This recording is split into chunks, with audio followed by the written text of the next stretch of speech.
Hey everybody, it's Master Gallengeist here, bringing you my review for The Amazing Spider-Man issue 13. And this is an interesting cover, going as the Hobgoblin's last stand. Now, actually, this is kind of reversed a little bit. Like, even though it shows Peter, like, holding an unconscious Osborn, we kind of get the opposite in the issue. But this was definitely a pretty good issue. Gives us a little more of what the Hobgoblins are kind of used for, and teasing other kind of things to come. And it's like, ooh, let's see how this kind of works. Let's see here. So we see that Osborn's pretty much calling for his nurse and wants the police notified because his employee's pretty much going to die. And they can only kind of do so much. And then we see that Spidey having to deal with two Hobgoblins really sucks. And I love his kind of dialogue. It's like, if you're thinking it's Ned Leeds or Kingsley, the answer is yes, not one or the other. As he's trying to dodge pumpkin bombs, and it's not a whole lot of fun. I'm like, yes, Spidey. Talking about how Roderick used the Winkler device on Ned to convince him that Norman was after his baby, and he's trying to figure out why as he's trying to dodge things and not succeeding completely as he's getting slashed across the back. And he's like, is it a good idea to talk to myself around sharp flying objects? No, Spidey, no. As he then kind of gets slashed, and then I love the progression of movement as he like frickin' rolls and he's just ow. And of course, he's trying to get the bug glider to come to him. Norman's actually trying to attempt to talk to him, but is not really getting through. That he thinks that he took a hit that's kind of messing with the signal, but yet the spider glider is able to catch him as the Hobgoblins get on his tail. And Norman's like talking with his nurse, like, I can't hear him. They called the police. There's nothing more he can do. As he then looks on the whole Gold Goblin kind of thing. He's like, yeah, there's nothing more that I can do. And Peter's then pretty much talking to himself, being like, all right, you got this. The glider evens you up with the guys, but the webs are where you get your edge. Utilize what makes you Spider-Man with the things that you have. And he then whips himself around and throws him a real curveball as he slams into him, trying to talk through and get to Ned. But he's like, nope, believe in blood and pain. As he smacks him in the slash and then smacks him pretty much into the head. It's like, damn. Like, I love the artwork because it really gets across the brutality of this fight that's kind of going on. It's like, holy shit. So Peter's like, all right, then we'll talk after you've had a nap. And he then pretty much starts trying to like bash him in, but then we see that like the bug glider goes into an emergency maneuver because a lethal thing's coming. As the thing gets hit, and Spidey's like, bug, and then gets destroyed by Roderick. And it's like, ah, shit. And he's like, well, that makes things, that complicates things, or makes them simpler. I'm just gonna die. As he then gets slashed in the front end. It's like, Pete gets beat up really badly as he then falls onto a rooftop. And it's like, talking about, since this might be my last chance, I'm really not a Hobgoblin fan, never have been.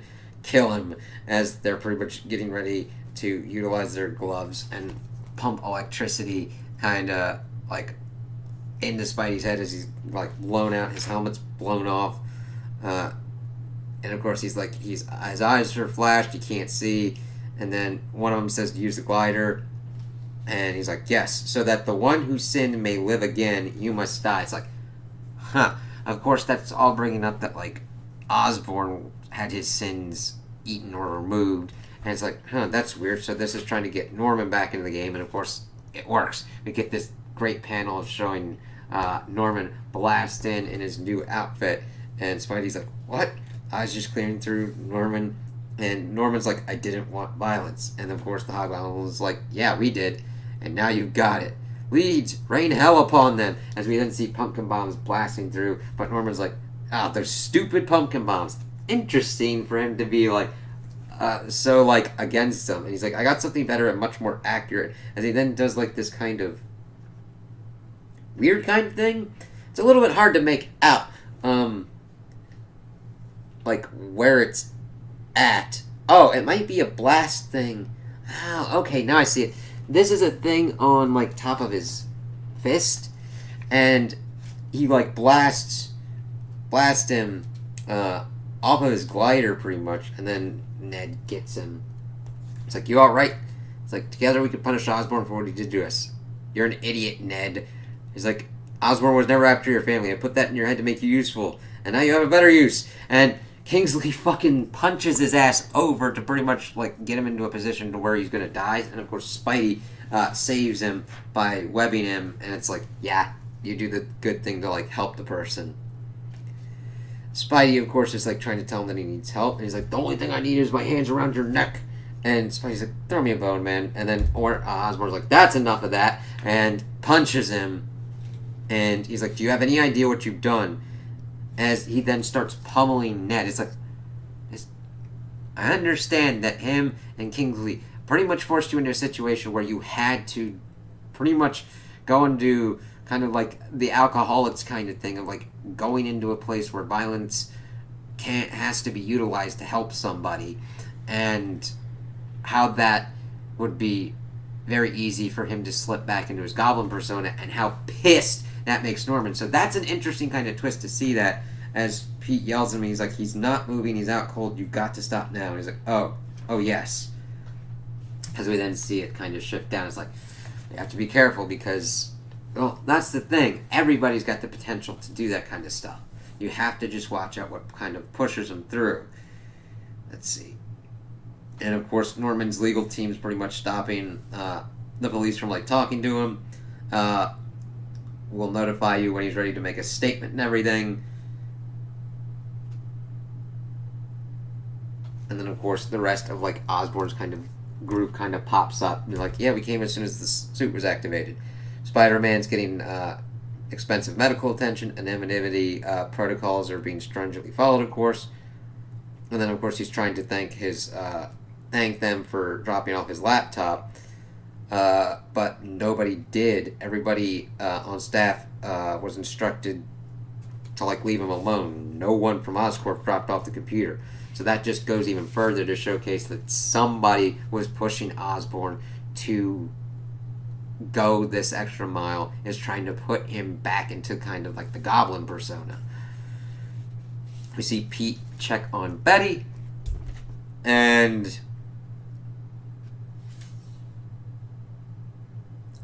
talking to how Norman's going to help them get Ned the best lawyer in town, that they'll find Kingsley, and she's just like over it. I'm like, yeah, I get it. Like, you should be upset. This is some fucked up shit, man.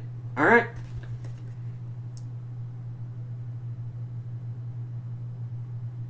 Thinking that they're going to throw the book again at Ned.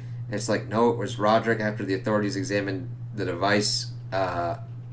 This will all be over. Didn't you hear? Spider-Man must have been mistaken. The police searched Ned's office and they never found the device. It's like, what the fuck? Because it was there when we were there. And then, of course, we go to an unknown location. And, of course, they're going, this is what you wanted, boss? That's right, leave me now. And it's, of course, the Winkler. They have leads. They won't be any use for this now.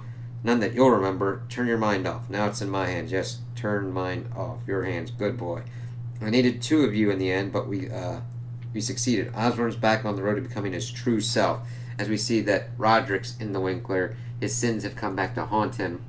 As we see the Queen Goblin, and I'm not as well versed with her character, but it's like, ooh, okay, she evidently wants Osborn to be back in the kind of goblin kind of way. So we'll see how that kind of works out, because I didn't read the kind of Beyond stuff. I know vaguely kind of what was going on, but I'm like, ooh, okay, I know that she kind of popped up during that. So it'll be interesting to see more of what she wants to do and how she's involved and what will kind of happen out with that. Because Osborn did help, however, he still presented kind of like more aggressive tendencies, but it's mainly he was more angry at the situation and needs to focus on how he deals with that anger. Spidey being there did help, which is kind of interesting. Seeing them kind of team up and kind of make each other better is a very interesting kind of story route to kind of go with.